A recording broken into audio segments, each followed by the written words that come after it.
Good morning, good afternoon, and good evening. Welcome, ladies and gentlemen, to the Almeida Racing League for Season 3B, the debut here for this rather unusual season we've had in comparison to the others. My name is Daniel Zippy Salmon, and joining me in the commentary box is going to be Reese, the Southpaw Racer Gardner, and at the production controls, Rob, the Goatee Campbell. I've got to say, Rob, definitely an interesting season we've got lined up today, with the first round taking us round Interlagos in the LMP3. Did you mean to say Rob there? Because I'm Reese. Oh, good start, ladies and gentlemen. Good start. Very good start indeed. Yeah, Zippy, I've been looking forward to this one. A very interesting format for this new season of the Almeida Racing League. Yeah, we're starting off at Brazil's most famous racing circuit in the LMP3s, which I've had quite a bit of experience commentating races in. It always produces a fun time, and it's a deceptively difficult car to drive. It's definitely going to be testing the mettle of these students of the Almeida Racing Academy. Absolutely, certainly. I've enjoyed driving it a couple of times myself. Never had much success. I think it's got a lot more downforce than you'd first expect without the full-on power of the LMP2. But actually, speaking of the schedule, let's take a look at what you guys are in store for season 3B. So obviously, we're starting off here at Interlagos in the LMP3. Before we really mix it up, we're going the F4 at Road America. That's actually probably my favorite combo in this season. With round 3 having the Pro 2 light trucks, definitely did not see that coming. They're heading to Hockenheim with a closer of the Legends cars. Now that's going to be a lot of fun, ladies and gentlemen, going around a British track of Snetterton 100. Yeah, indeed, and I have to say, Zippy, I'm pretty hyped for rounds 3 and 4. I'm always a fan of sort of off-the-wall, out-of-pocket car track combos, and the Pro 2 light trucks. I've also had experience broadcasting and racing in races with those things, and they are magnificent. That's going to be so much fun. And the Legends car, you know, it's not something you usually see broadcasted races of, so I'm looking forward to it. But for tonight, we should focus on these entry-level prototypes racing around the Autodromo Jose Carlos Paz, and I think the curbs are going to get quite a bit of usage here tonight. If you're curious about the format, we do have the same format, more or less, as we used last season. They've just completed practice. They're in the middle of their 15-minute open qualifying at the moment. We start with two 15-minute heats. The grid for Heat 2 is going to have the top 10 results inverted from race 1, and then we have a 20-minute feature yet to come later on. So 3 races, 3 opportunities to get points, and at least one race where the top 10 drivers are going to be out of position.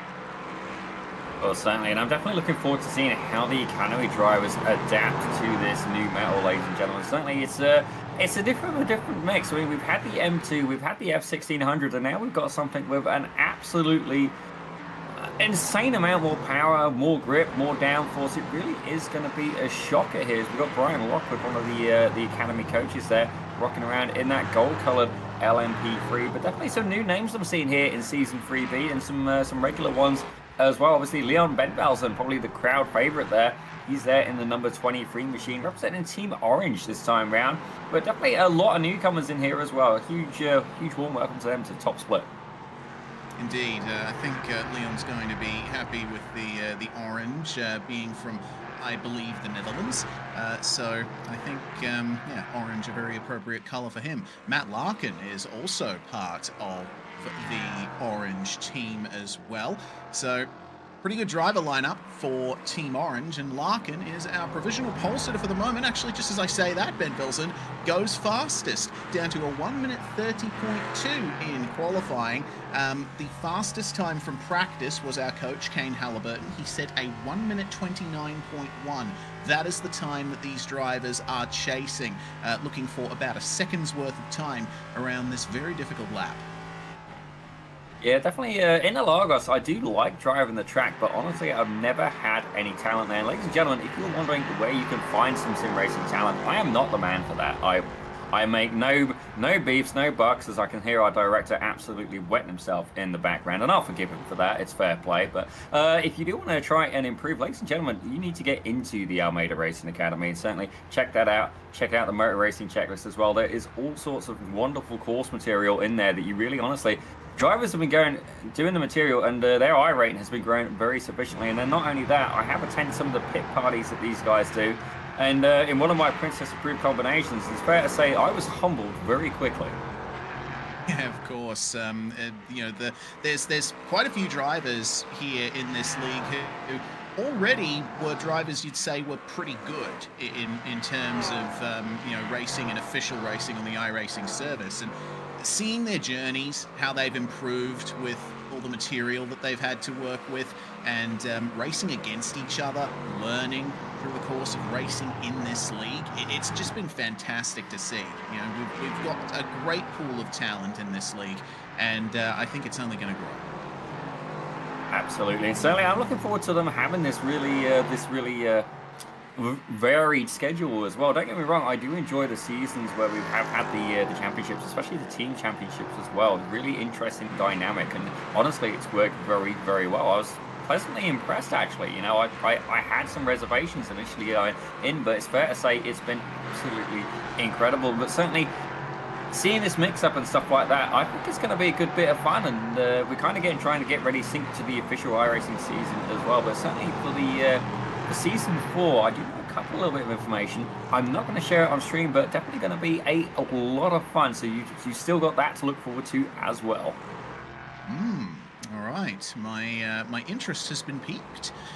We shall see what details emerge as on board with Valdas Vansevicius, hailing from Lithuania, part of Team Green this time around, and he's one of the drivers who's looking to break further into that top 5 there, currently 5th, and we'll see if there's any improvement for him on this lap. 131.5, that's a second off his quickest time. John Morandini, driver who is new to me, in the number 3, just going to P6 there. Cairo ends, rounding out the top 10. It looks like John was able to get some slipstream off his purple teammate there.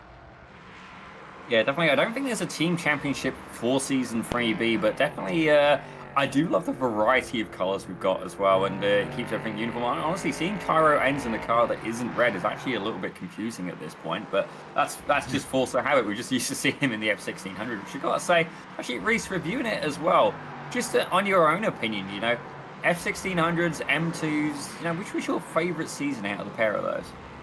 Hard to pick, but you know, F1600s are very close to our heart here at Pit Road Productions, and we saw some fantastic racing every single round in the F1600s, so that would probably be my pick. Cars that were very strong in the slipstream, everyone was always close. You know, there were obviously big incidents and crashes at some rounds, but by and large the racing was hard yet respectful, which is what I love to see when I'm sitting up here in a commentary booth. We are getting the grip, power and aero dependency levels up with the LMP3s though, so it'll be interesting to see how that affects the racing between all these drivers. Probably their first time racing against each other in this kind of car, so maybe look for a bit of a shifting of the running order here. Yeah, definitely, and either way, we still see some familiar names at the top of the field. Leon Bentval's been taking this like a duck toward it. Actually, this is Matt Larkin. Actually, Valdas Vansevicius, I think this may be more in his wheelhouse. Definitely, we've seen him a good couple of times, but he's not. I mean, in fair play to the guy, he's not usually at the top of the pack, but obviously this is working incredibly well for him. Currently in P3, representing that green team very, very well. Sammy Hendricks doing quite well. Ian Joyner, I know, is an absolute weapon in an F1600. He's currently resting in P6, a very fast driver nonetheless. And let's give a little bit of a shout out as well to the number 13 car of Jeremy Childers. Certainly for the F1600 season, I do remember he narrowly missed out on getting into Split 1, and certainly I've had the pleasure of talking to him a couple of times, and I attended a pit party. He was there. We had some good wheel-to-wheel action, but congratulations to him for making it into the top split. Yeah, of course, and he's making a good case for himself at the moment, sitting in P9. pretty close times there at the back half of the top 10. We have 4 drivers stretching from 8th to 11th, all in the 1 minute 30.5 bracket. So that's looking like some pretty close competition there. And don't forget, the 10th place is one that we're going to have to focus on a bit in race 1, because that is going to be pole position for race 2. Yeah, definitely something to keep in mind as well. But actually, we don't mention it too often enough, but I think out of all the Academy paints I've seen so far, I think these may be my favorite. Like, don't get me wrong, I obviously got my favorite color preference there, but the white with the gold, personally, I think that's doing it pretty nicely for me. I'm generally not a fan of like a white car, but to be fair, I mean, don't get me wrong, the gold with the gold is obviously number one. Like, I mean, you can't argue with that. But if we take a look at, say, Declan Marsden, for example, I'm finding that paint particularly appealing. Yeah, it's very nice indeed. Very complementary colours on that white livery. You know, these liveries have always been nice, in my opinion, both on the M2 and the F1600s thus far. But the way that they work with these LMP3s is just gorgeous. You know, it could pass for an official livery on a real racing car, and I would not complain. Marsden picking up a bit of slipstream here off Yifan Chow, who's making his way to the start-finish line. And Yifan will set 1:31.8, but Marsden taking advantage of the slipstream down that long front stretch at Interlagos to move himself up to P3. Also saw improvement from Hudson Yee in the last few minutes, 1 minute 30.0. Cairo ends the next driver to make an improvement. He's moved from outside the top 10 up into 8th.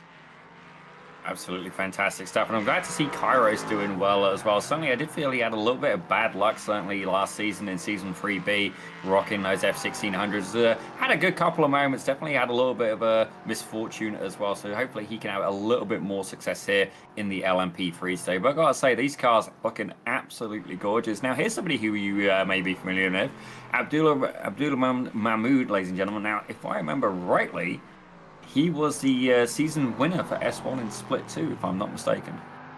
Yes, I believe he was. We'll have to see how well he does here in the LMP3. He is a little bit far down the order at the moment, only able to manage a 1 minute 30.9 thus far, and looks like a 1:31.6 in practice, so he has made some improvements on the time there, but that's one of the spots where he just ran wide there. That's one of the places where this track can bite you.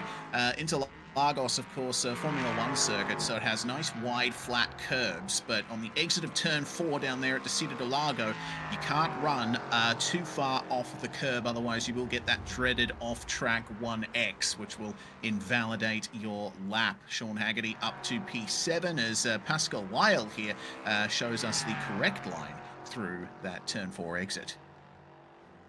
Yeah, definitely.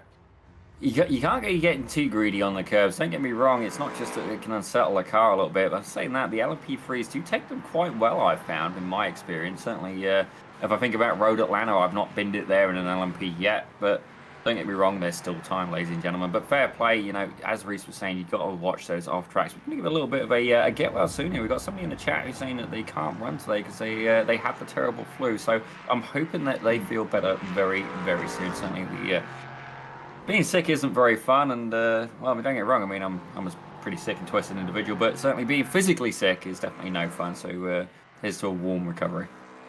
Yeah, absolutely. Hope to see you out on track at the next round when we jump into the F4 at Road America. Hudson Yee, for now, is finding his way through, and it looks like qualifying is going to be done here.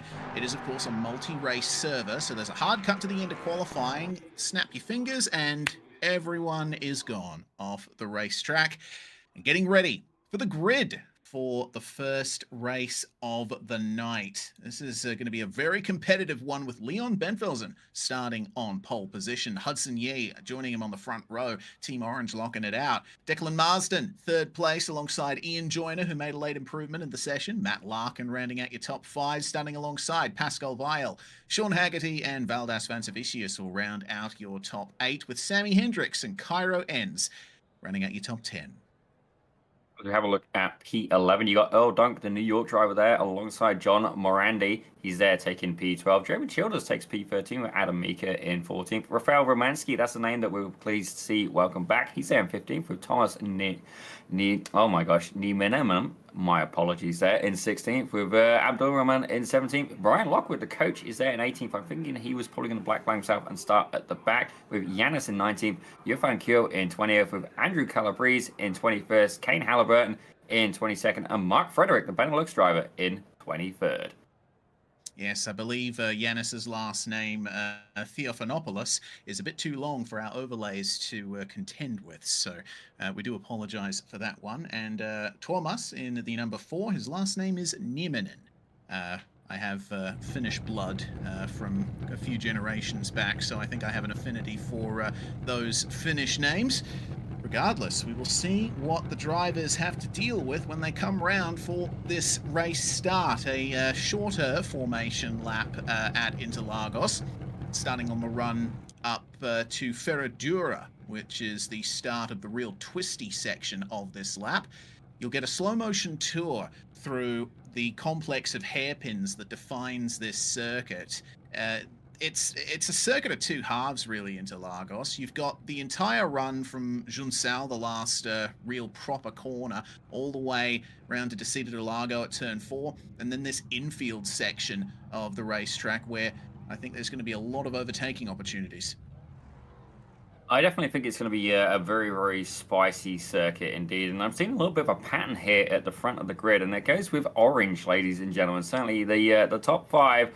4 out of 5, ladies and gentlemen, that's 80% of the top 5 is indeed rocking that orange livery. With the crowd favorite, Leon Bentvelsen, doing a fantastic job to put it there on pole. Ian Joyner able to move himself up through the field as well. But I've got to wonder, are these guys, like, don't get me wrong, I don't think there's a team championship for this round. I think it's more sort of pick whatever paint you like and have fun with it. And you know what? Fair play to them. I can't fault them for that. The orange obviously being a very popular choice, but and you can't rock the gold. You have to be a coach for that. So that's fair. But they do have novice coaches as well, for which the number 9 car of Sammy Hendricks, he is one of them as well. Absolutely.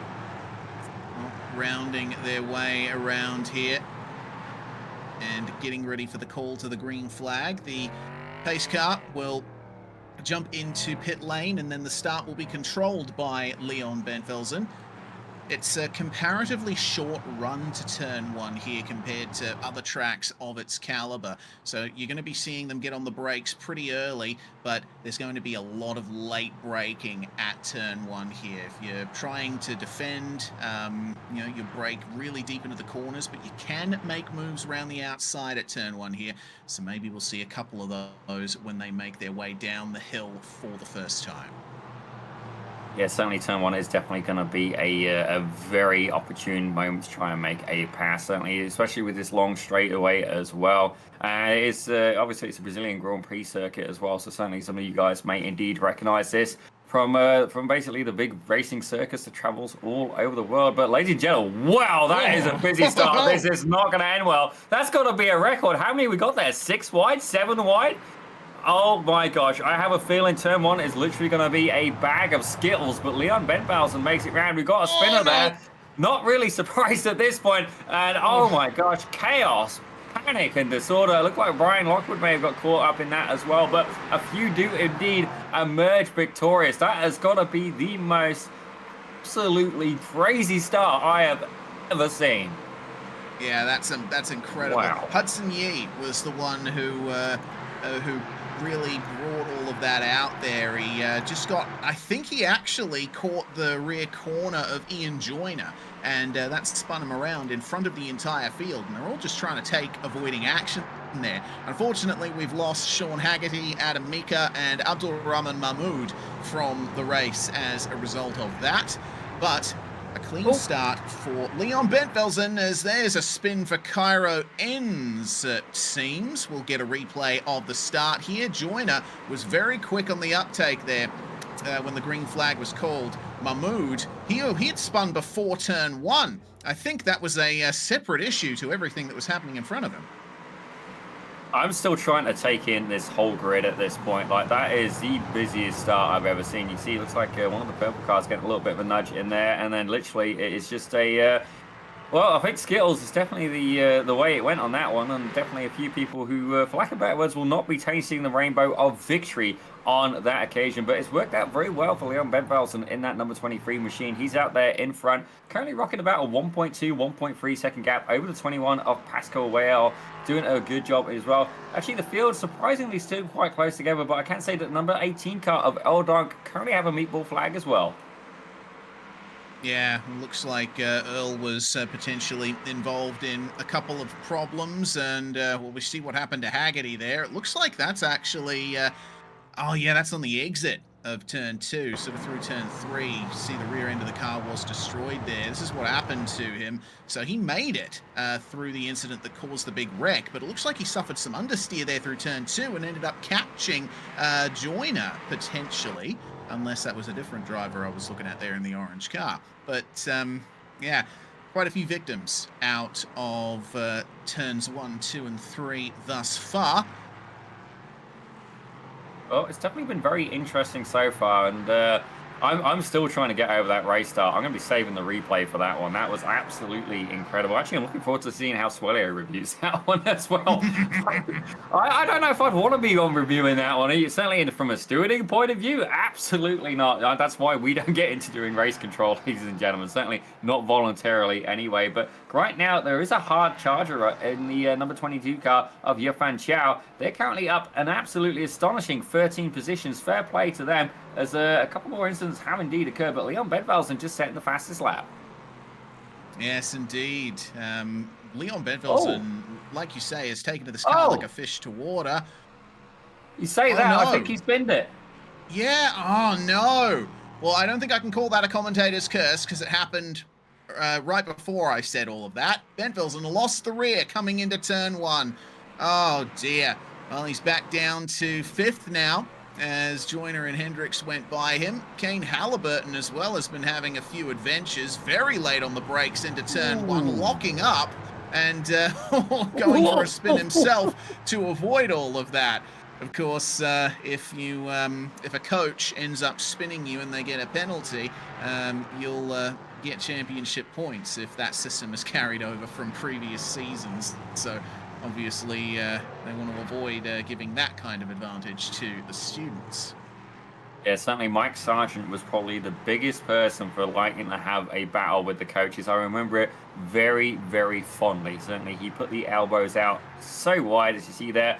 Look at that, we have a 4-car train going on, ladies and gentlemen. Ian Joyner, Sammy Hendricks, Leon Bedvelsen, he was able to stay onto that lead pack, and Matt Larkin. Now, these guys have all raced together previously. Certainly no new names in that mix there, but definitely great to see these guys working together. Don't get me wrong, I will have to check and get confirmation just to see if it is indeed a team's championship going on again. I don't believe so, but if there was, good day for Team Orange.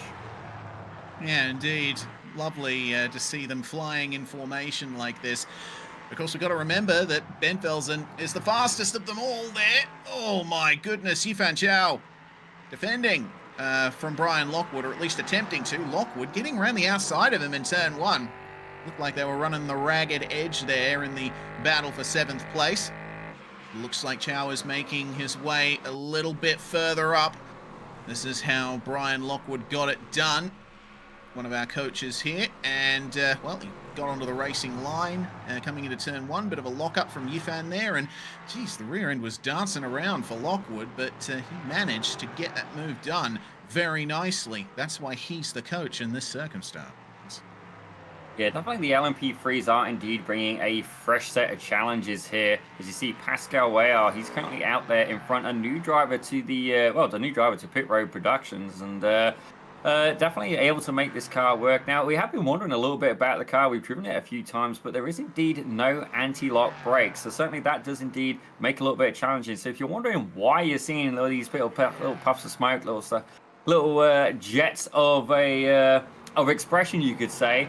Well, ladies and gentlemen, that is indeed why. As we got one of the white cars, I think that was Yanis.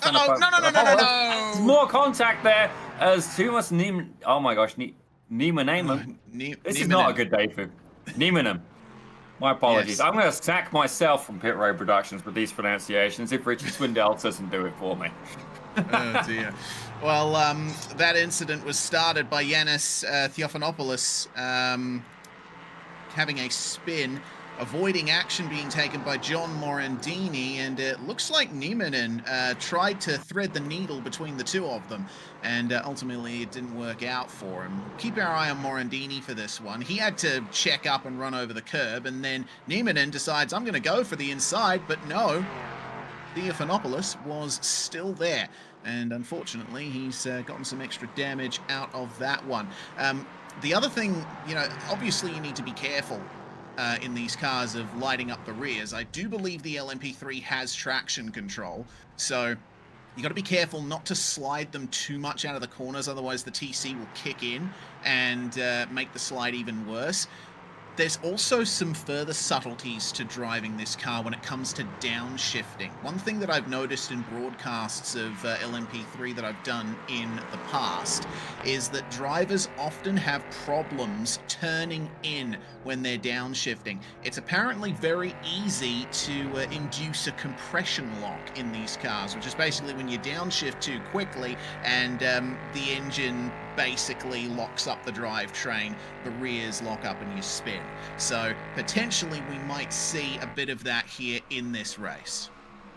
Yeah, something does remind me of the AMG GT3. That was always known to be quite potent for that, as we see battles continuing on throughout the circuit. As Brian Lockwood there, he just had something interesting happening. I believe he's just towed to the pit, so I'm not quite sure there what happened with the coaches. Certainly not a good day for them here today, but don't get me wrong, they are driving on the very bitter limit. So let's see exactly what happened to the number 19 car. The Florida driver, Mr. Brian Lockwood, often does a little bit of incident review after, as he's there going into turn one, and decides to do a little bit of a photo op there for the crowd.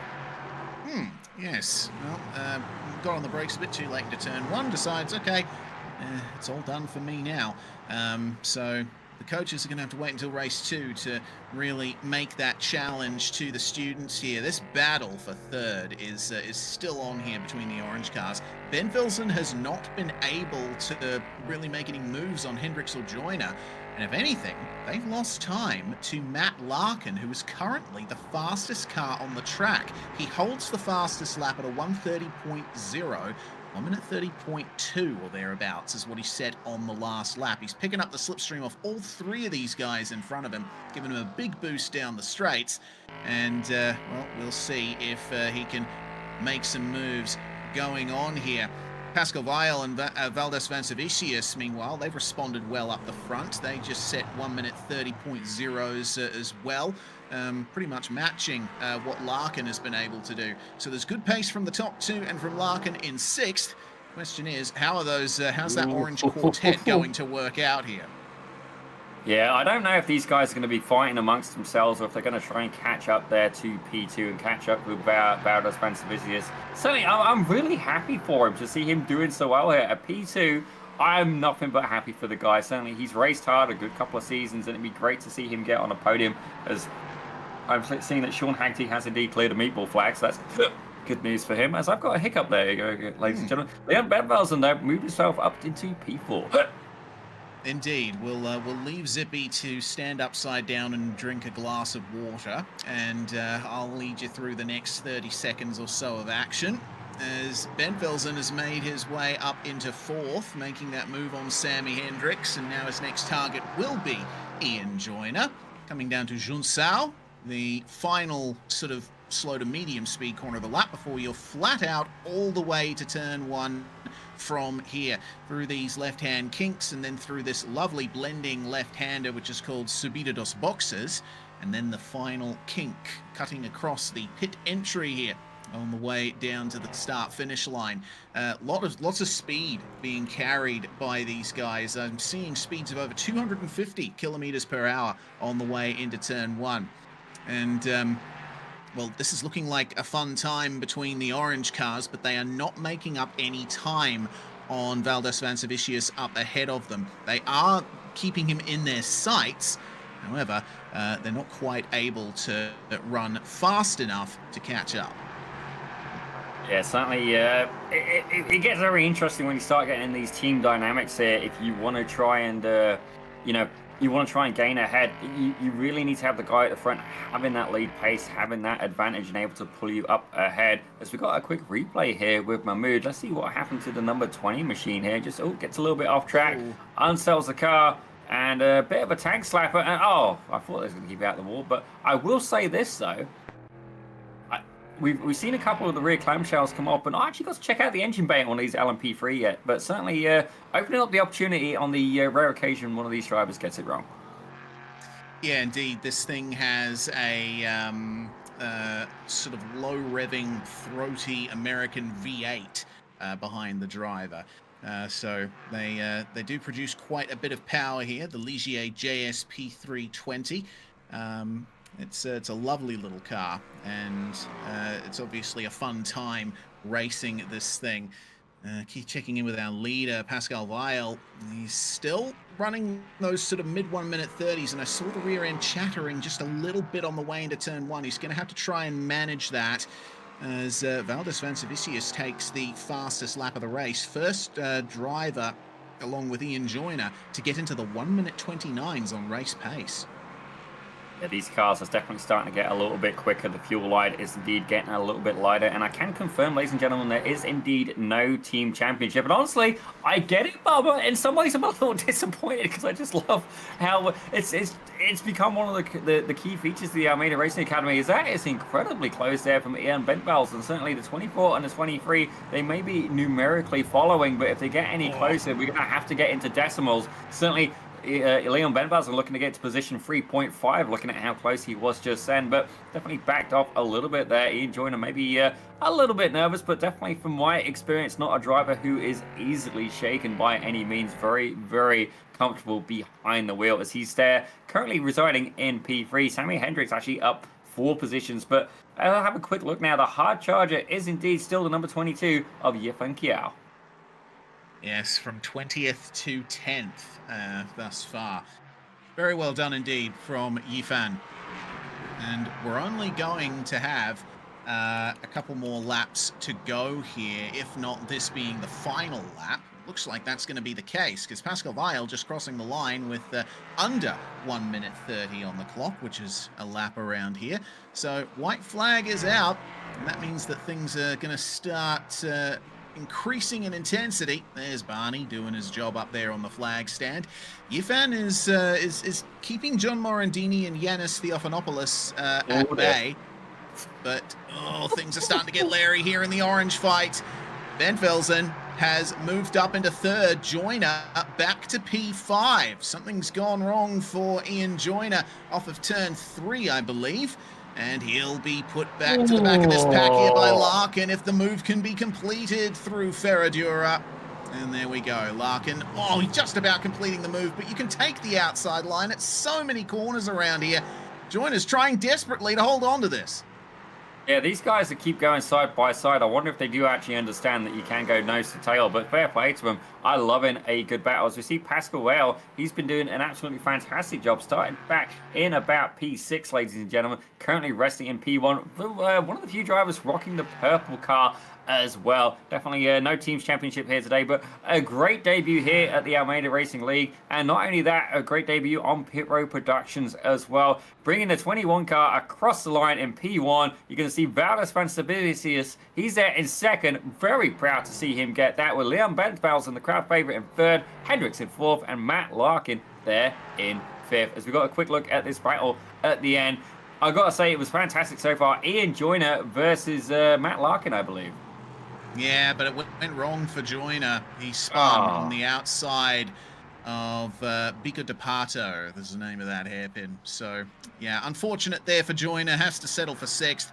Yanis Theophanopoulos almost passes Hudson Yee for 11th. Thomas Niemanen, who has been involved in an incident or 2 thus far in this race. Still managing a P14 finish, which is 2 up from where he started. We had some horrid luck for a few of the faster drivers here, all thanks to that big turn 1 incident. Yeah, definitely. I wouldn't mind reviewing that again at some point. That was absolutely just diabolical. I want to actually count how many cars wide we had that, because that was, don't get me wrong, we've seen them go like 4 wide in like an F1600, but these are a bit bigger than that. Like this isn't a small car by any means. So I'm definitely curious to see how many we had going. Don't get me wrong, the session may indeed be clicking over it as well, so no expectations there. But here's the results, ladies and gentlemen. You can see Pascal Wehr was able to get that P1 with Valdas Mansavicius in P2. Crowd favourite Leon Benvelsen was in P3 with Sam Hendricks in 4th. Matt Larkin closing out your top 5 with Ian Joyner, unfortunately. He had this great battle there going, but still managed to hold on to P6. Cairo Enns could see him up there in P7. Jeremy Childers making his top split debut in P8. Declan Marsden in P9 with Yafan Chow, the hard charger of that race, in P10. Yeah, and catching up the pole position for race 2 in the midst of all that. So this has been an incredible turnaround for the number 22. Starts on pole with Marsden alongside him, with Childers and Enns on the second row, Joyner and Larkin P5 and 6. Fourth row being Hendricks and Bentvelsen, with Vansavicius and Weil rounding out the top 10. Hudson Yee, he started in second for race 1, but he'll have to start 11th for race 2 alongside Yanis Theophanopoulos, with Morandini, Niemanen, Lockwood, Mahmood, the next 2 rows. Earl Dunk going to start P17 with Rafael Romansky in 18th. Halliburton, Calabrese, Haggerty, Adam Mika rounding out your field. I believe Mark Frederick is not taken to the start of the races, though he was present in practice. So, waiting for the grid timer to run out here. And, well, this is, as I said, a massive turnaround for Yifan Chow from New Jersey. And he is, I mean, his pace in race 1 was all right. I gotta wonder how long he's going to be able to hold on to that P1 position, because his best lap in race 1 was a 1 minute 31.3. We had our front runners dipping into the 129s in race 1, so I think we're going to be seeing a little bit of drama here and some shuffling in the top 10. I'm wondering if we're going to get a race start like we just had. Like that's still, I'm going to harp on about it, but that's literally getting clipped and going in a future pit road production promo video or something, because that was absolutely incredible. Like, we used to commentate in this stuff on a frequent basis, and that was the most insane start. I mean, I'm not knocking them by any means. It was incredible. But I'm looking forward to seeing how Swelio reviews that, because I don't even know where to start with that. I reckon Swelio's going to get at least a 45-minute video out of reviewing that start. If he could go through every single driver in the field and see how they responded individually to what was happening around them, that would make for some excellent content that I'd certainly be looking forward to seeing. Regardless, we will get our eyes in on the overlays there, because Rob's just worked some magic behind the scenes and shown us who's in what color there, so we don't have to be looking at the cars directly to see who's driving what color. Yeah, definitely. I got to say, Rob Campbell, he's a very talented producer. He's actually a decent guy as well. I mean, who'd have thought you could have both, ladies and gentlemen? He's good people there, certainly. Yeah, Triple Threat, he's there saying, okay, we better put a pin in that balloon before it does indeed burst, ladies and gentlemen. But if I'm seeing a big pattern here again, ladies and gentlemen, obviously Team Orange having a little bit of a photo opportunity here as well. But I do see that it's going to be a very fun race. Declan Marsden's going to be leading us off. Actually, no, sorry, my bad. Yifan Kiao is going to be leading us off in that 22 car. Hard charger from the last race, and one of the only people rocking that green car. I'm just in the force of this being a team's championship as well there, Reese. And I got to say, my OCD just loves the fact that it's matching paints, albeit in different colors. My OCD just loves it. Yeah, it's really good. All that being said, I would think that putting a pin in a balloon would burst it. I guess we'll leave that discussion for after the show. But coming round to Jun Sao to end the formation lap here, and you can see Yifan is raring to go here. He's testing out the response of the car there in the lower gears. It's something that you learn very quickly when doing rolling starts. You got to be in the right part in the rev range, and this is obviously a high capacity V8 behind the driver in these cars. Produces quite a bit of low down torque, so you can start reasonably most places in the rev range, but I think first gear is going to be the be all end all here on the race start. Yeah, definitely. Yeah, I'm looking forward to seeing how this is going to go down. I do wonder if maybe we should get a chopper cam or a blimp cam. Depends on where the blimp is going to be at the time. Certainly, it's been very, very hectic, and I'm looking forward to the anticipation, ladies and gentlemen. Look at that. And okay, how many we got? We got one, two, Mhm. three, four, potentially five. Oh my gosh. How am I supposed to commentate on this when it's so much fun? And already Oh we've got one of the purple cars gone no! around. That's definitely not too surprising. Chaos, panic, and disorder. It is a little bit of repeat there from race one. Definitely. Oh Oh dear. my Oh god, it's my. even worse. It's even worse than race one. So who are the casualties from this one? Sean Haggerty has got some damage to the front. Leon Bentvelsen involved as well. Morandini struggling to get the car going. We also have Andrew Calabrese, who's completely destroyed the rear end of his car. It looks like Rafael Romansky retiring from the race as a result of all of that carnage. That's going to be something we will definitely have to review. Yifan Xiao has lost the lead of the race, and Ian Joyner has managed to rocket himself up to P1. This is going to be a fun one. See what people can do to make their way past him here, as that looked like one of the Team White cars having trouble getting past Yifan. Yeah, I definitely think cold tires may be a part of this, but let's give a quick shout out to Kane Halliburton. You can see him there in the number 5 car just ahead. He's up an absolutely incredible 13 positions. And then let's start keeping in mind as well, the guy right behind him, Earl Dunk, number 19 car. 18 car, my apologies there. I need to put my glasses on. He's up an incredible 10 positions so far, so definitely making some great attrition at the start of this race. Already getting incredibly spicy, but Ian Joyner already been able to put himself up onto the top spot, and this is the opportunity that he needed to try and run away with it. Valdas Panstaficius, he's currently there in P12, down 3 positions from the start. Can he improve and potentially secure a second podium, as you see a battle going on there? Yeah, it looks like Valdas had his fair share of problems there on the start here, as we'll keep an eye on Jeremy Childers as the central car in this. We had a car spinning before the first corner here, and oh man, Childers spinning around there, and the chaos just erupted from there. It was Morandini who was the spinner at the back of the field, as we see the rear end going for Andrew Calabrese. And Bentvelsen, one of the cars involved in all of that as well, at least looking like one of the least damaged cars out of all of that. Well, Declan Marsden finds himself in P3 now. He's one of the only cars to actually somewhat maintain the position he started in here, and he's under a lot of pressure from Matt Larkin. Let's see what he can do. Try and nail the exit out of Junsao and maintain momentum down the straight.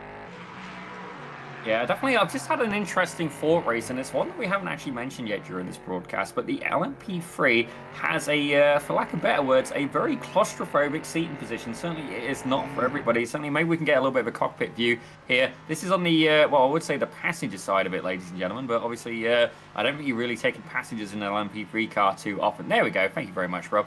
And as you can see, it's pretty closed in. To say there's a blind spot would be a bit of an understatement there. That right front pillar, while beefy, while safe, definitely a little bit intrusive there, and I do spy a beautiful bit of carbon fiber as well. So definitely some beautiful high-end materials, but the visibility out of this car, don't get me wrong, I'm sure with a good FOV you could definitely improve it, but for those that run on a single screen, maybe a little bit of a liability. Probably the best time to run a VR setup. Yeah, indeed, or with some really big triple screens as well, as Van Savicius fights with Thomas Niemanen out of turn 4. One other thing that you might not catch at first glance unless you've driven the car is that the steering wheel is actually offset a little bit from the center of the driving position. Weil here having a bit of a problem in the hairpin, and oh dear, clattering into the back of the Team White car and then falling to the rear. It's a bit of a 0 to 0 moment for Pascal, who of course won at the first race here.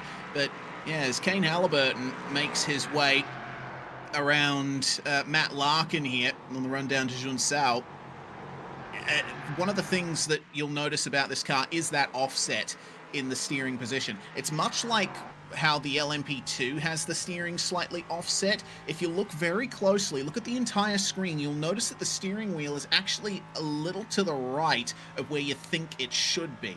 And that's something that has annoyed many iRacers to no end. But that's just how these lower level prototypes are set up.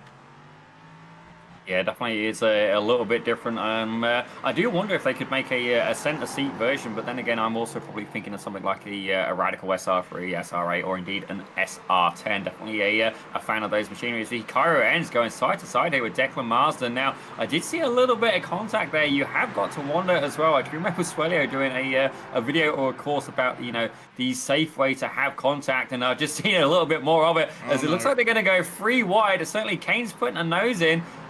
Generally, 3 wide doesn't end very well, but I don't believe it. They've all managed to get around.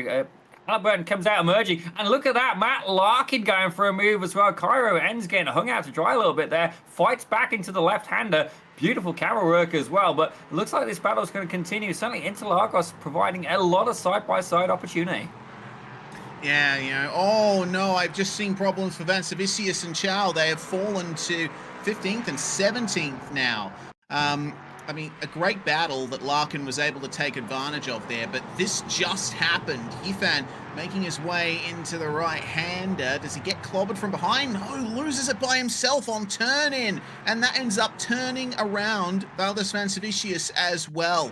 Oh, that is not good for either of those drivers who were certainly looking for a good result here in race 2. Just didn't go off right for either of them. And, I mean, for Vansavicius, where do you go in a situation like that? Chow was sprawled across the racetrack, and it's hard to tell where someone's actually going to roll off if they're holding the brakes like that.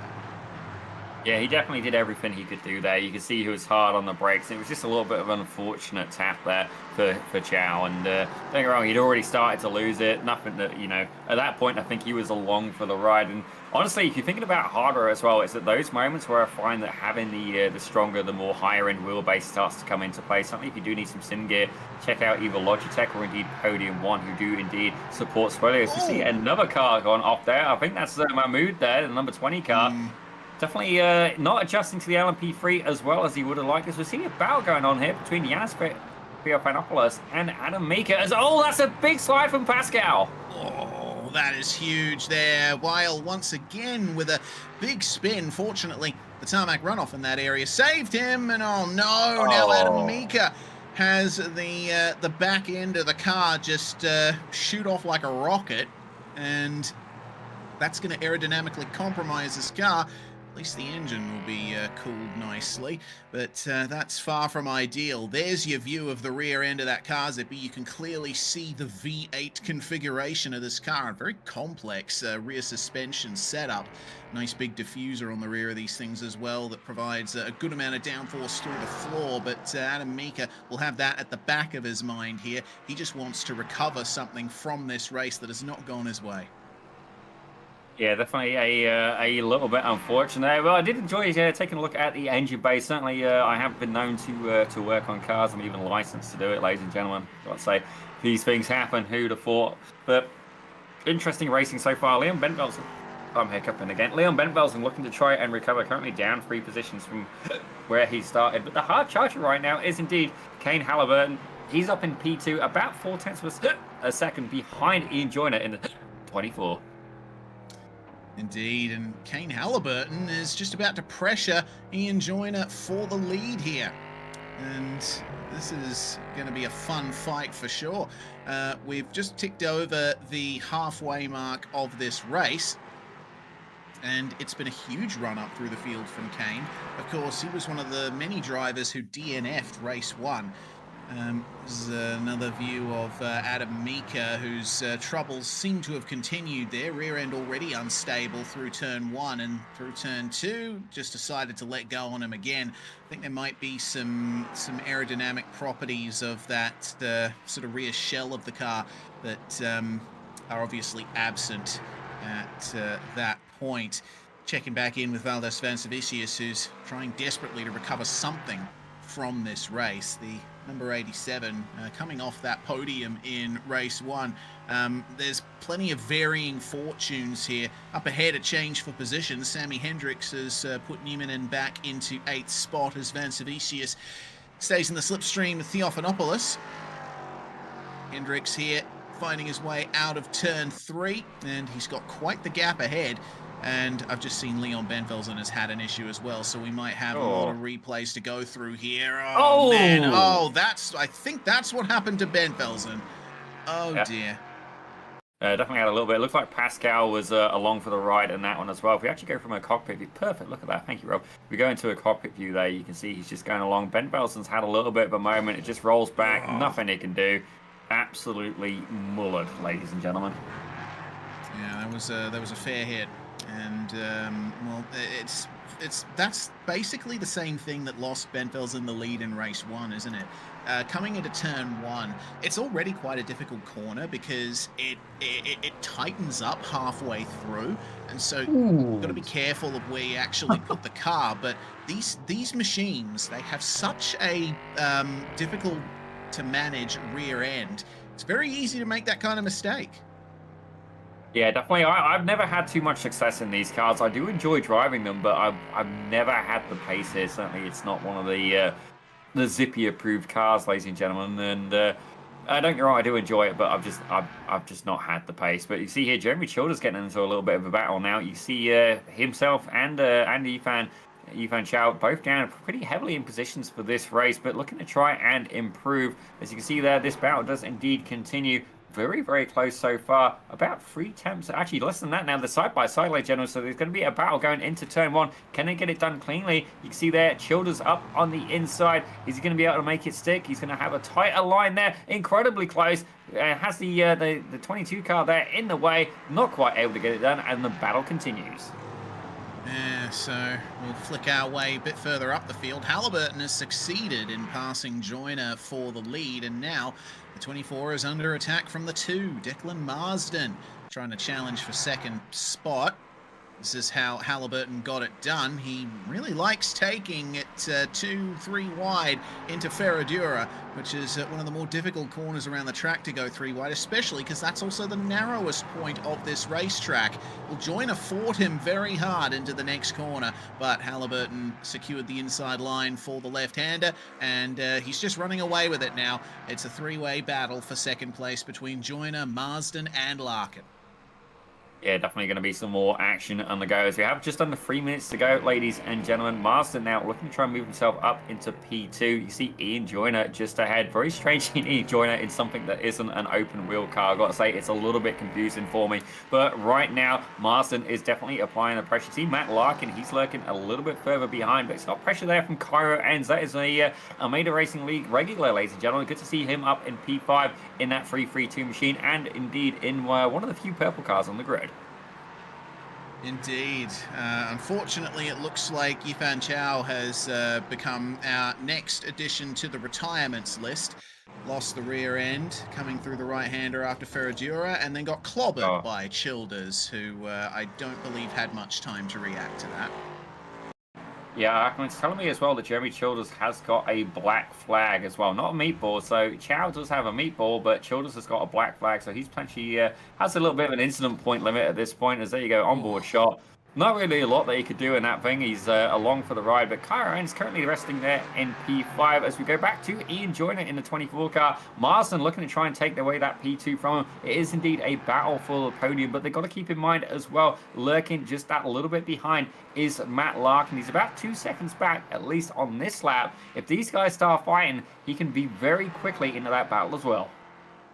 Yeah, not much time, though, because the white flag is in the air, and Kane Halliburton, already crossing the line there in the lead, got 2.2 seconds over Ian Joyner right now, who looks safe into turn 1 from Declan Marsden, but it's all about the exit from turn 2 right here. If you can get that right and just hug the inside here through turn 3, then you will be able to carry the slipstream down to Desida do Lago at turn 4.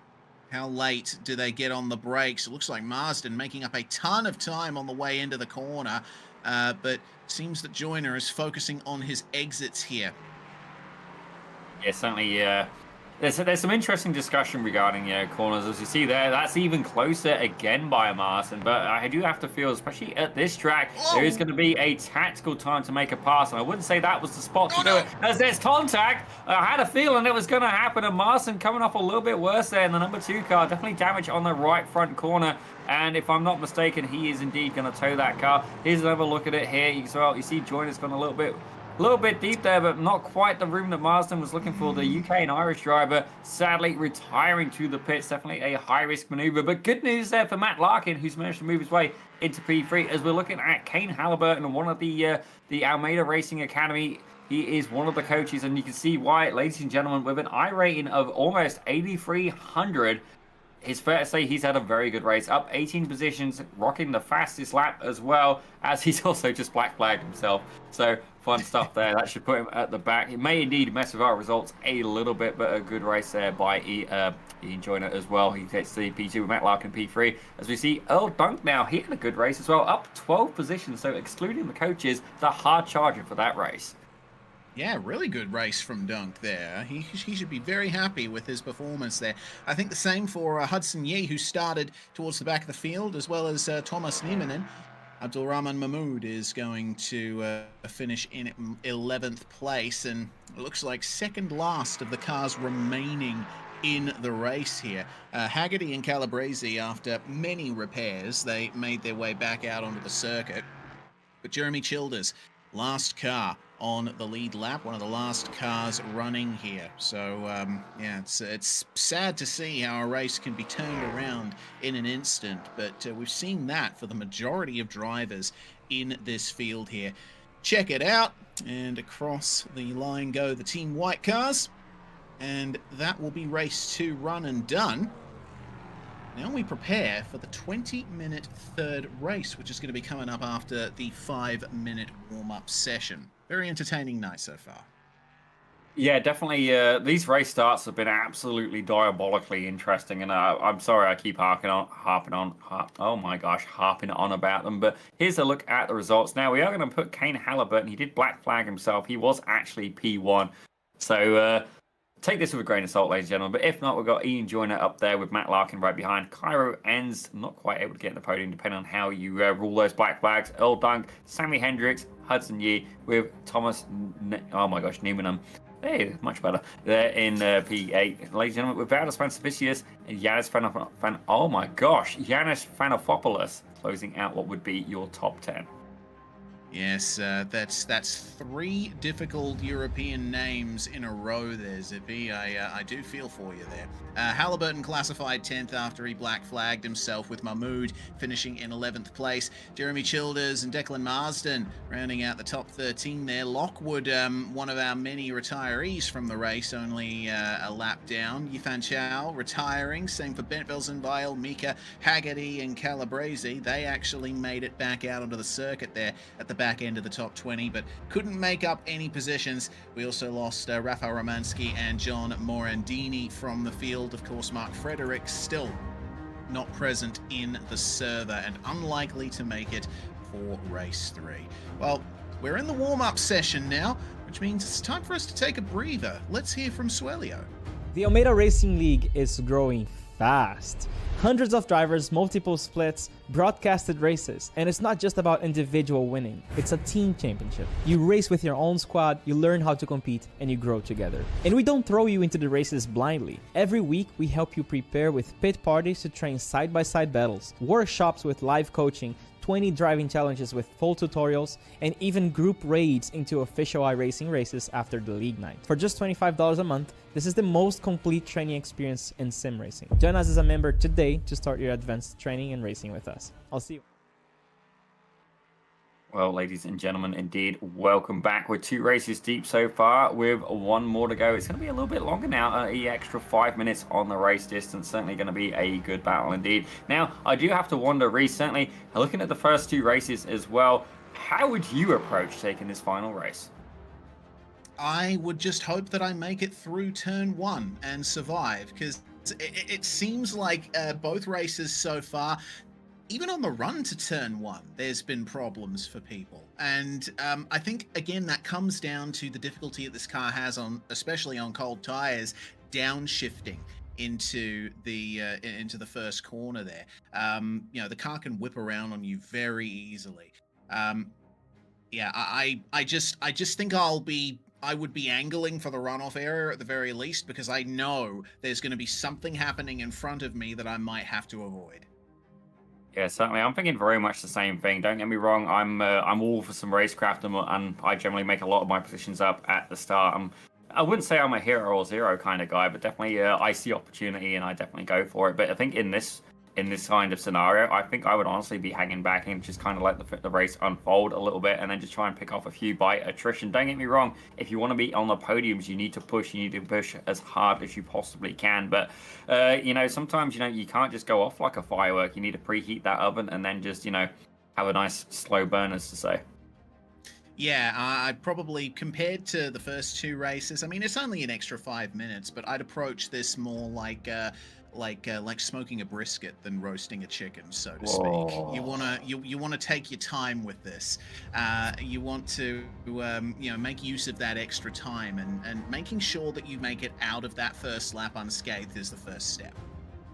Well, I gotta say, anybody who is still here and hasn't just decided to order some brisket or anything indeed tasty, we're going to be starting cooking with Reese at some point. I'm sure that's going to have to be coming. I know we floated the idea. I don't know if it's going to be on Pit Road Productions, but certainly we have to think of some kind of edible title, ladies and gentlemen. And I don't know if you want to see me absolutely just mouth-watering for some delicious food. It's fair to say both myself and my dog have that in common. We are both food motivated at times. But if we focus back on the racing, ladies and gentlemen, you can see here Adam Meeker doing a couple of practice laps now, and definitely I think the cold tires is a big part of this now. I don't know for sure if the LMP3 got that new tire model as well, but thinking about the LMP2 and indeed the LMP hybrid, or the fastest prototypes that iRacing does indeed have to offer, the tire model on those, especially on cold tires, is very, very unforgiving. And I do have to feel that you know, it does create an extra set of challenges. But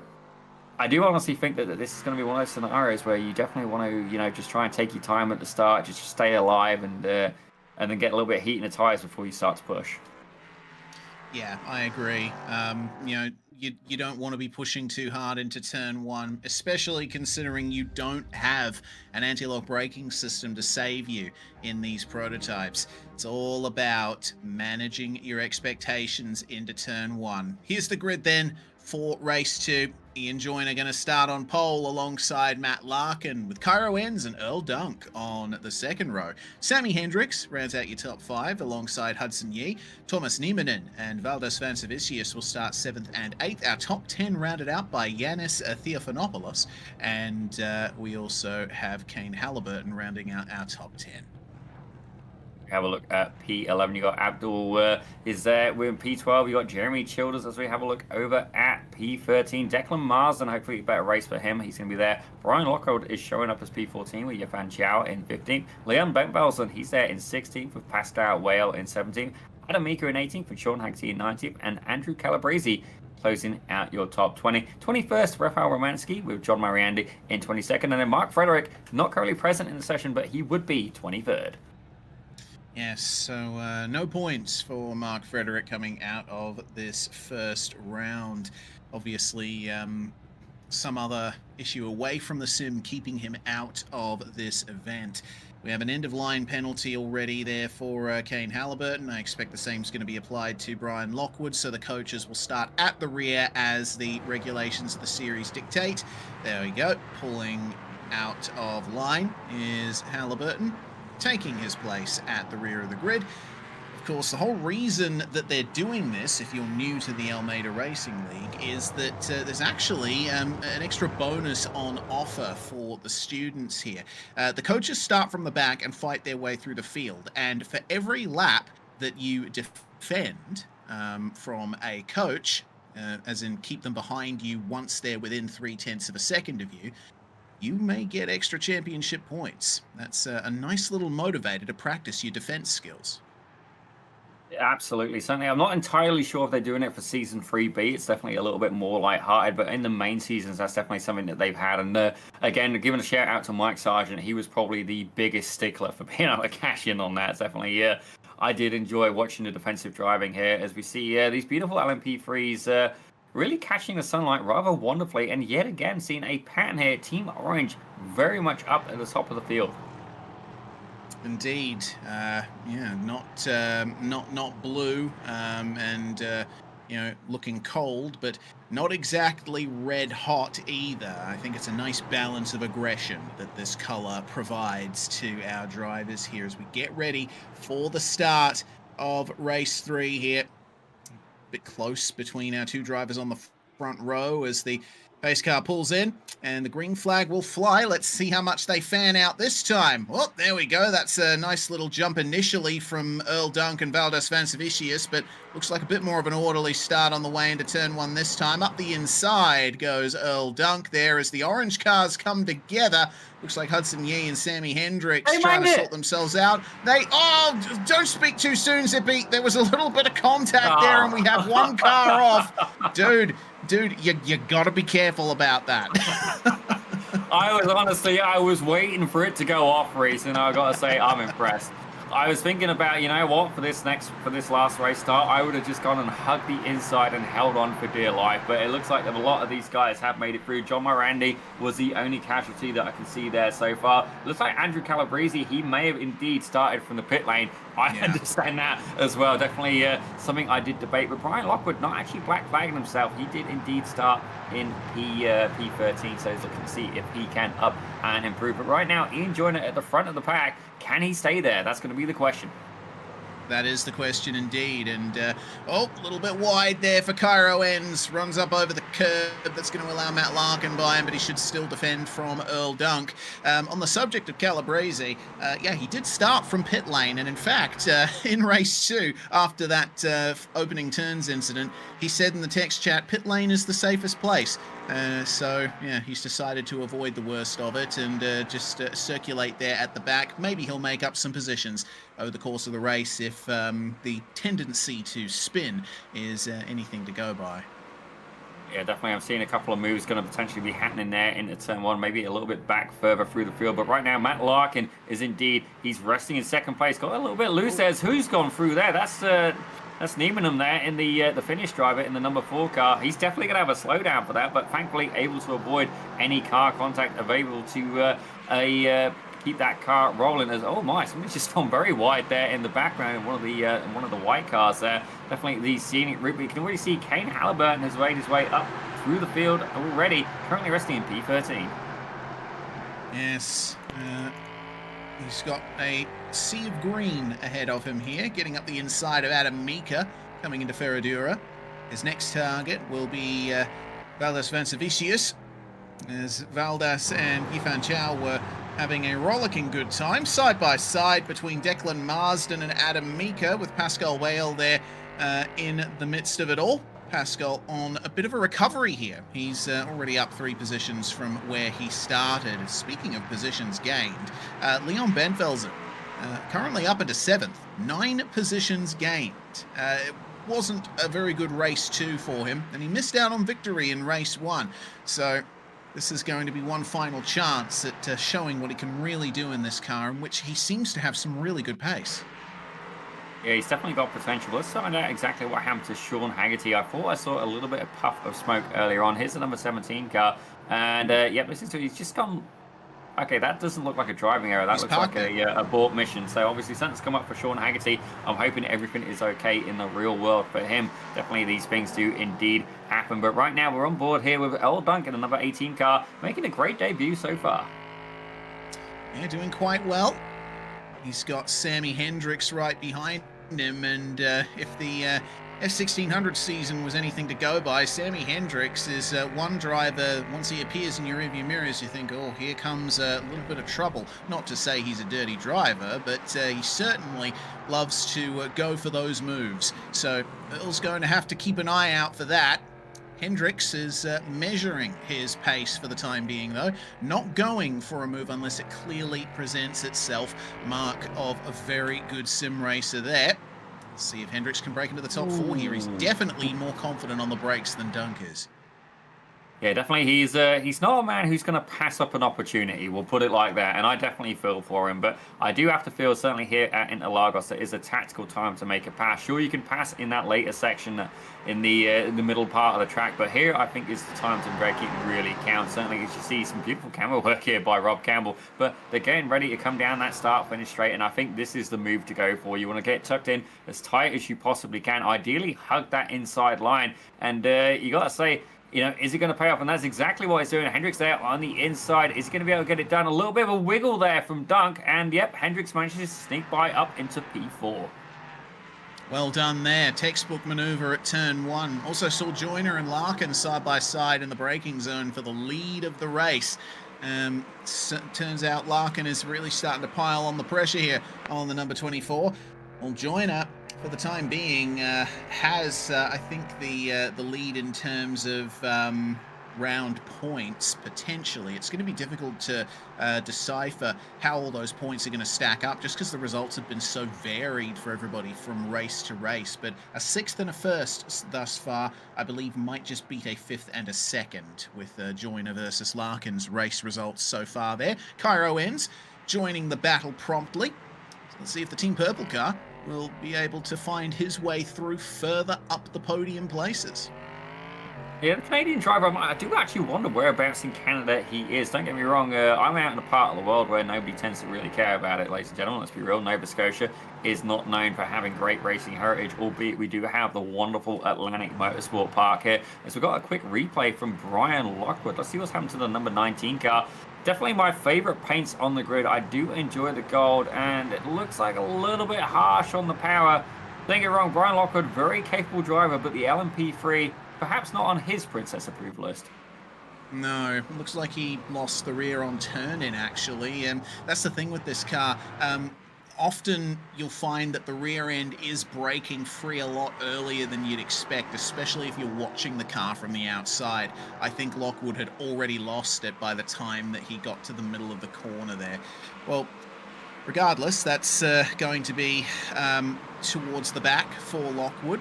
For Halliburton, though, finding his way potentially into the top 9 there as he switches back to the racing line here. And look at that, cutting underneath Yifan Chow.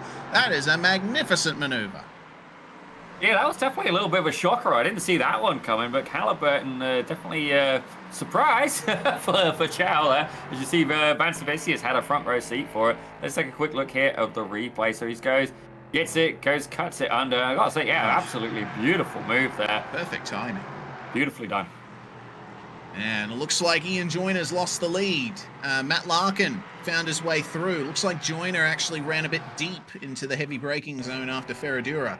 This is what happened. He was just over the curb there, and Larkin was having to look up the inside. So Joyner left in the space there, gathered himself up, but this corner here is a bowl-shaped corner, and if you have the outside line on exit, you can really launch yourself out of it. Cairo Ends got involved too, almost succeeded in getting past Joyner, but Ian had the inside line for the run down the hill, so he'll remain in 2nd for now. Yeah, I'm really proud to see Cairo Ends up there in P3. As you see, a little bit of a bounce there from Joyner as he goes up and over the curves. And it looks like L Dunk now is looking to try and fight back on Sammy Hendricks as well. These guys almost inseparable as well. So we've got battles happening for indeed P2 and indeed P4, ladies and gentlemen. Incredible action so far. It's just going to be the move that L Dunk has been looking for. He's definitely applying the pressure. Hendricks is not really a driver to be shaken, though. Don't get me wrong, you can indeed do the other kind of pass. It's called a mind punt, ladies and gentlemen. And honestly, if he gets any closer, there's going to be contact. He's there. He's going up on the inside.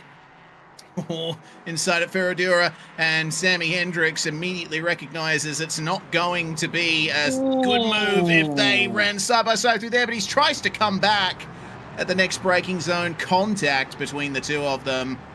And Hendricks will gather it up in the runoff area, falls back down to 14th place, and just in time for him to get a front row seat to this fight here. Chow trying to recover with Pascal Whale up the inside of him at the Pico de Pato hairpin. This is a lovely view that Declan Marsden has on the white machine behind. Yeah, definitely watching the pass earlier happening in the lead, Declan Marsden definitely would have thought, well, why didn't it go that way for me? Certainly in race 2, he was having the same kind of battle. But Pascal was indeed your race 1 winner. Now, can he move up from P10? He's currently 6 positions up from where he started this race. Leon Benvelsen, he's racing in P4, actually, the hard charger of this race right now, up 11 spots, ladies and gentlemen, doing a fantastic job there. Definitely a regular here on the Almeida Racing Academy. Certainly good to see him there. As you see, that's one of the coaches. That's Kane Halliburton, ladies and gentlemen. He's having a good race as well. Looking to try and move up. He started at the back of the field. Where's he going? Back to the pits, it looks like. Huh. All right. A ball mission. Yep.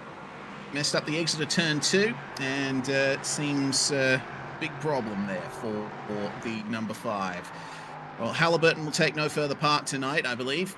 So now the battle falls to Larkin, Joyner, and Ends here for the top 3. They're still in that same order as they have been for the last couple of laps. We've just ticked under 10 minutes to go. Half of the race done, half remaining. And it's at this point, I think, if you're in the shoes of Ends here, you've got a gap to the cars behind. You're close by with the leaders here. It's probably not wise to go for the move at every single corner. Try and manage your pace and just see where the drivers in front of you are weaker. Then you can try and set up a move in the final couple of laps.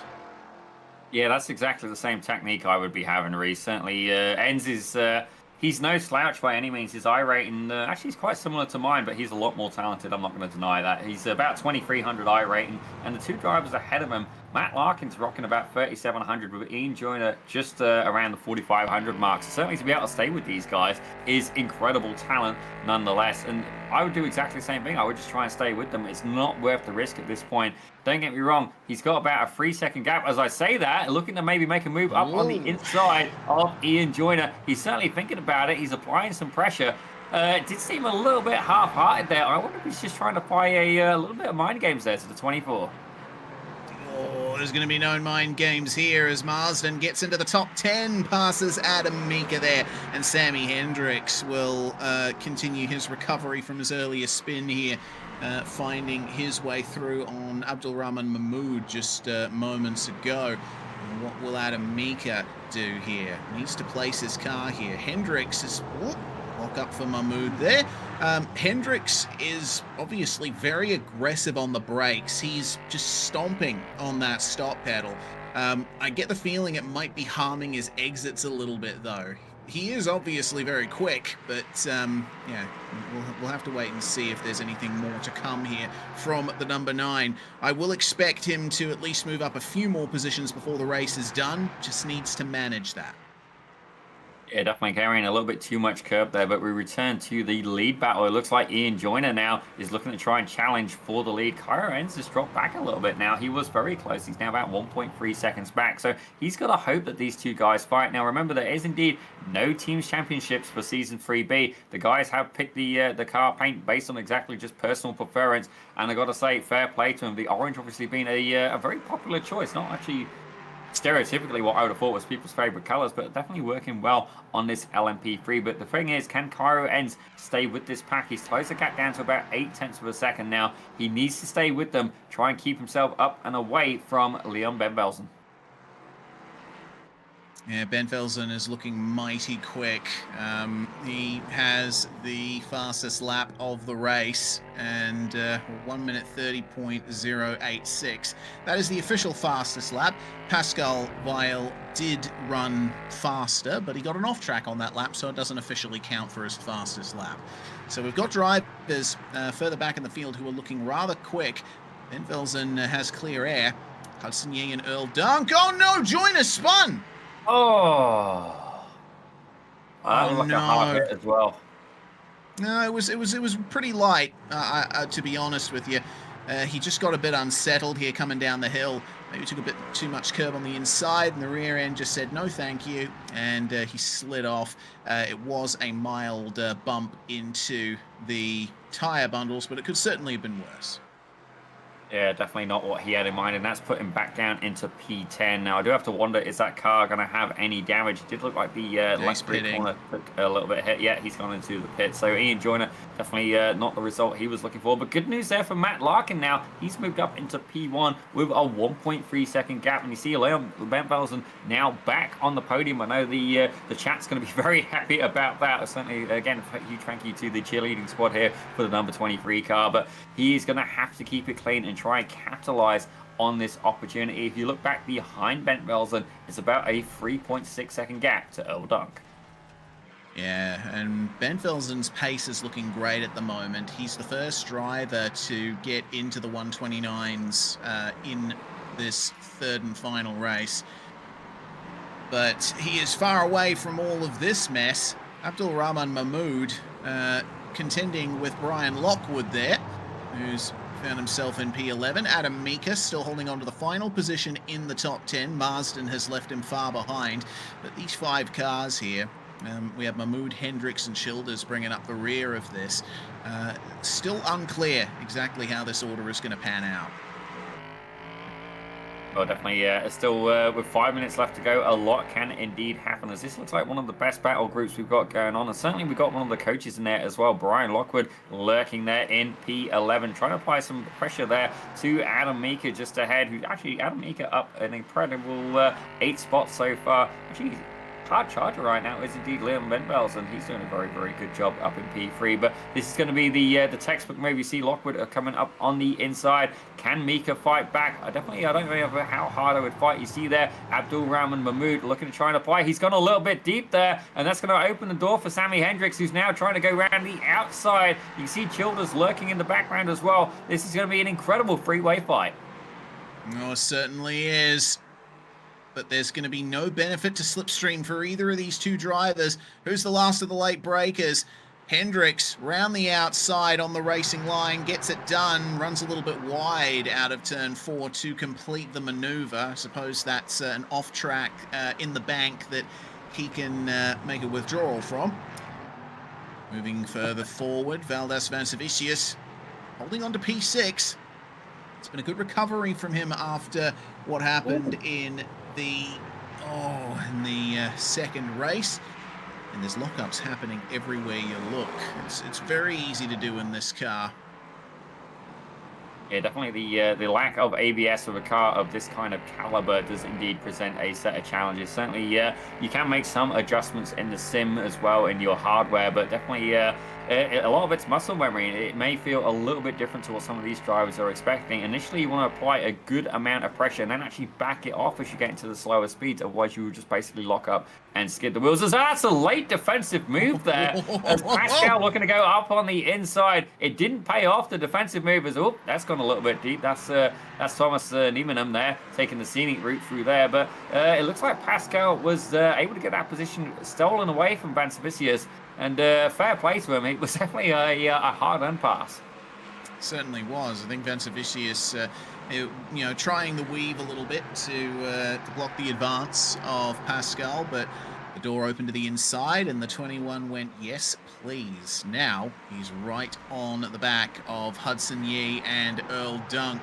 Hudson, of course, with some brilliant qualifying performances here. He started on the front row for race 1, but his race results haven't quite reflected that. Down to 11th in race 1, 6th in race 2, currently running in the top 5 and looking at 4th, but it could be a top 5 if Pascal has anything to say about it. Oh no, I've just cursed him. Hudson Yee into the wall, and the rear end of the car is broken now. He won't be able to find his way around here. Oh dear, carrying a bit too much speed. I think he's now just become aware that the rear wing of that car is gone, and I think that's going to be the end of Hudson Yee's night.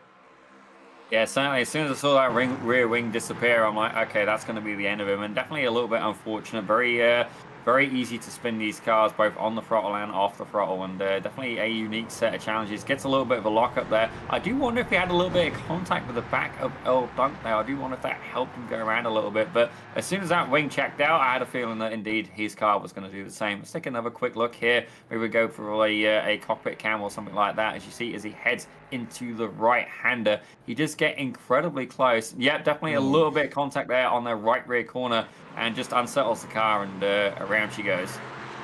Well, Dunk and Pascal Weil side by side through turn 4. It looked like we saw potentially Vancevicius losing out in the midst of that as well. Declan Marsden has been fighting his way up for the rest of this race.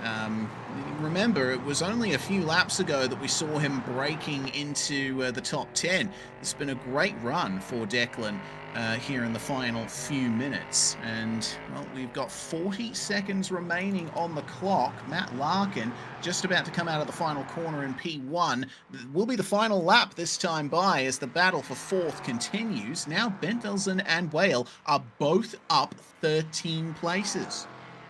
Yeah, there's definitely nothing wrong with that, and Bentvelsen's going to be especially happy to not only see that white flag, but to certainly to be back on the podium, as Cairo Enz is currently about 0.8 of a second back here from the race leader of Matt Larkin. I do wonder, can Cairo Enz potentially get himself up onto the top step of the podium? Certainly, Matt Larkin, I'm pretty sure we've seen on the podium before, but Enz, this is going to be a very good day for him. But what would make it even better?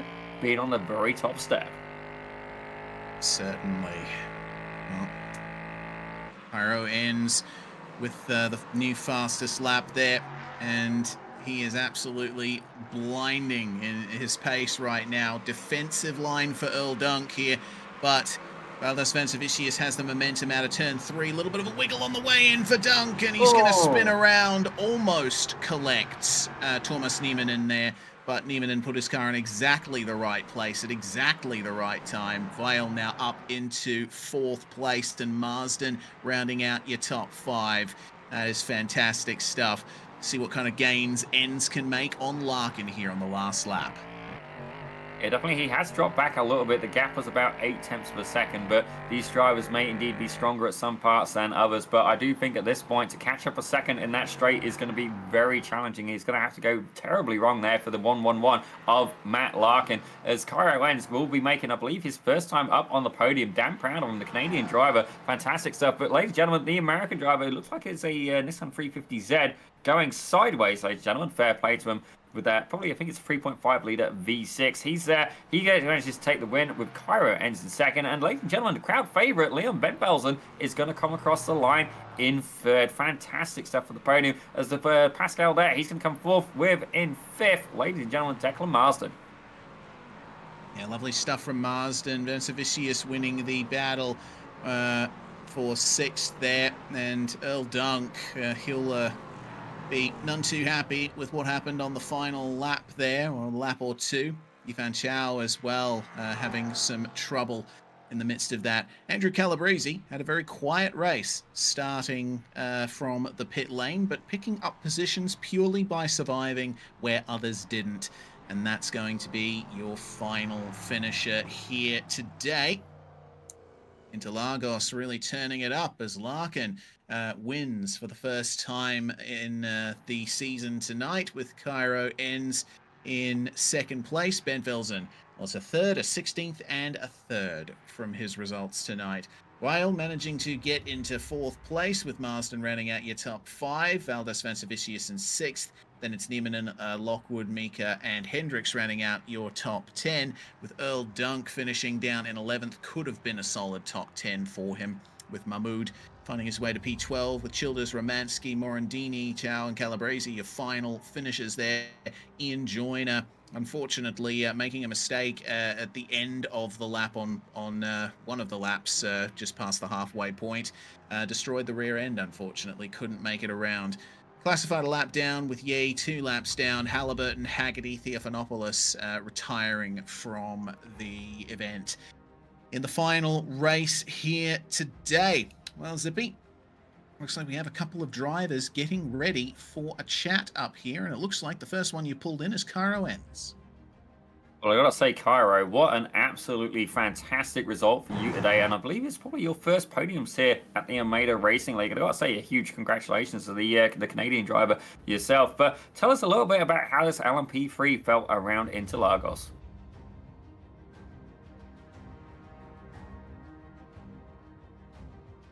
Well, ladies and gentlemen, it appears Cairo is not quite found the functioning mic yet. We'll just Got it. your light.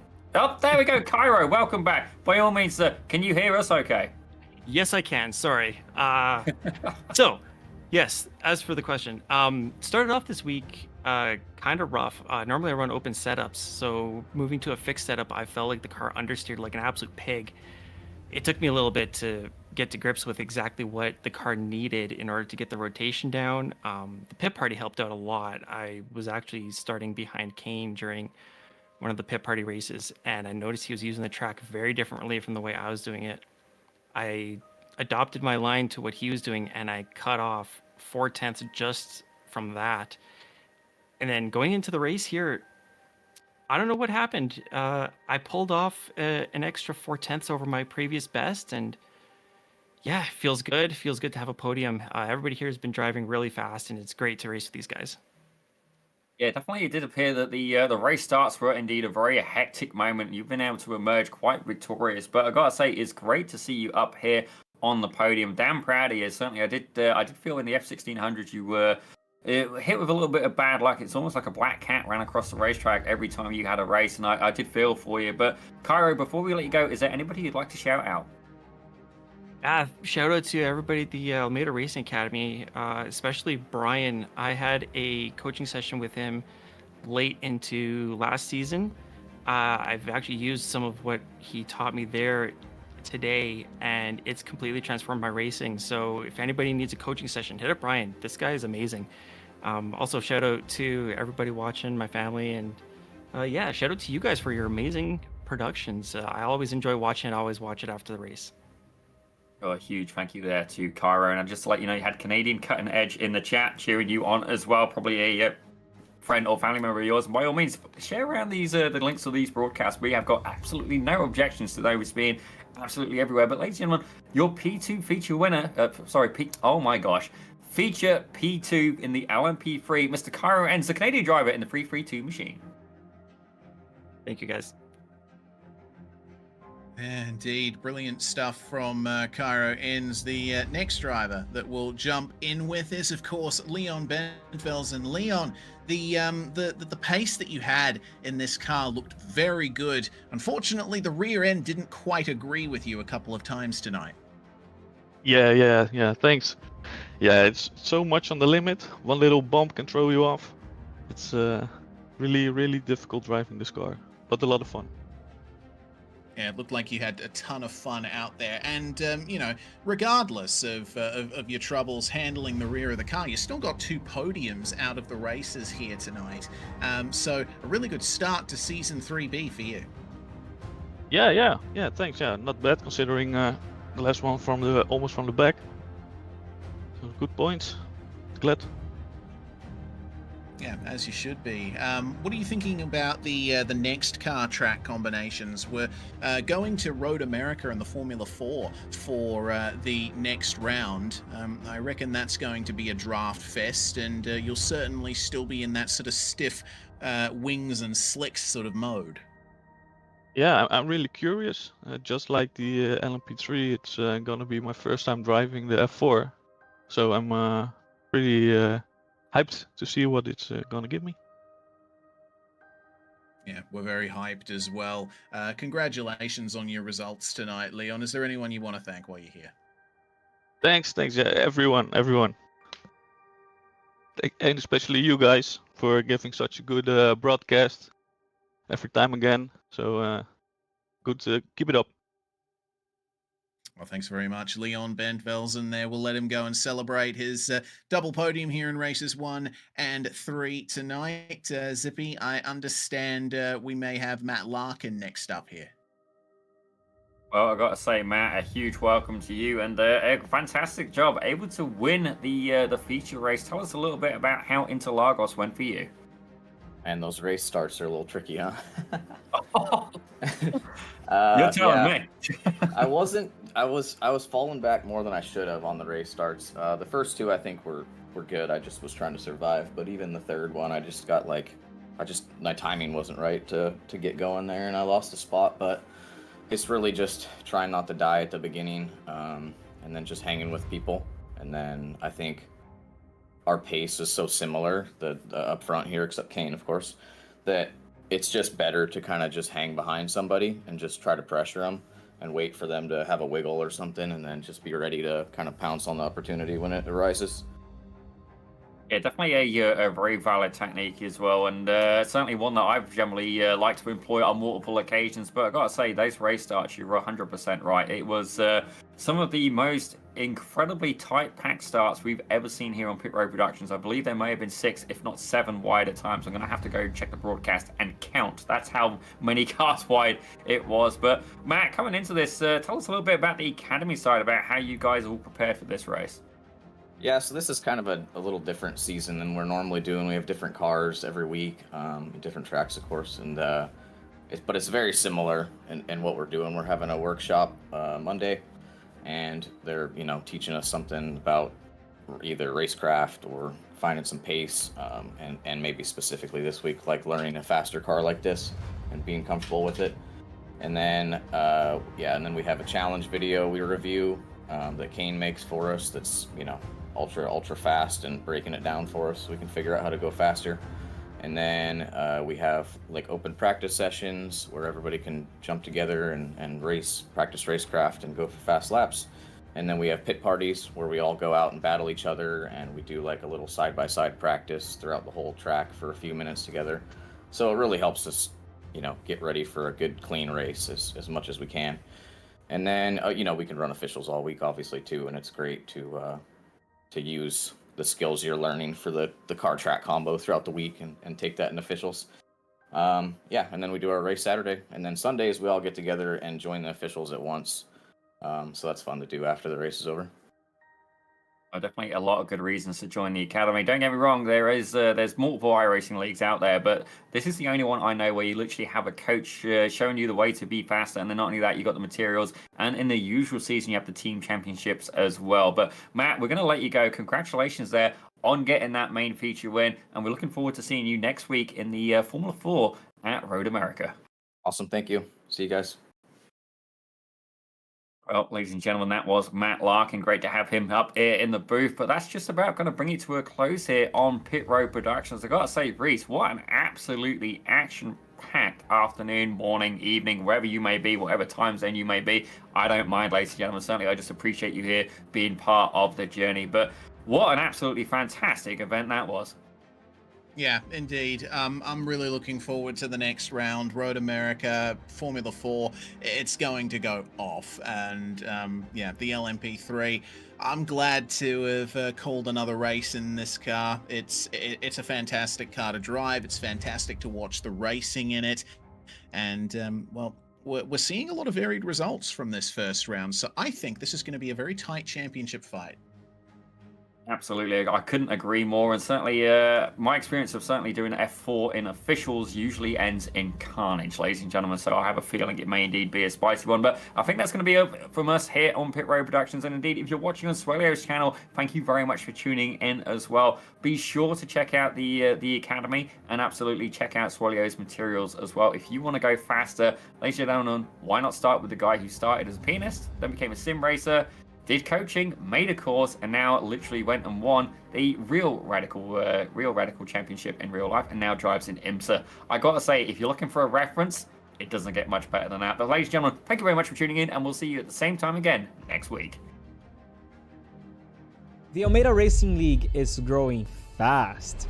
Hundreds of drivers, multiple splits, broadcasted races, and it's not just about individual winning, it's a team championship. You race with your own squad, you learn how to compete, and you grow together. And we don't throw you into the races blindly. Every week, we help you prepare with pit parties to train side-by-side battles, workshops with live coaching, 20 driving challenges with full tutorials, and even group raids into official iRacing races after the league night. For just $25 a month, this is the most complete training experience in sim racing. Join us as a member today to start your advanced training and racing with us. I'll see you on track.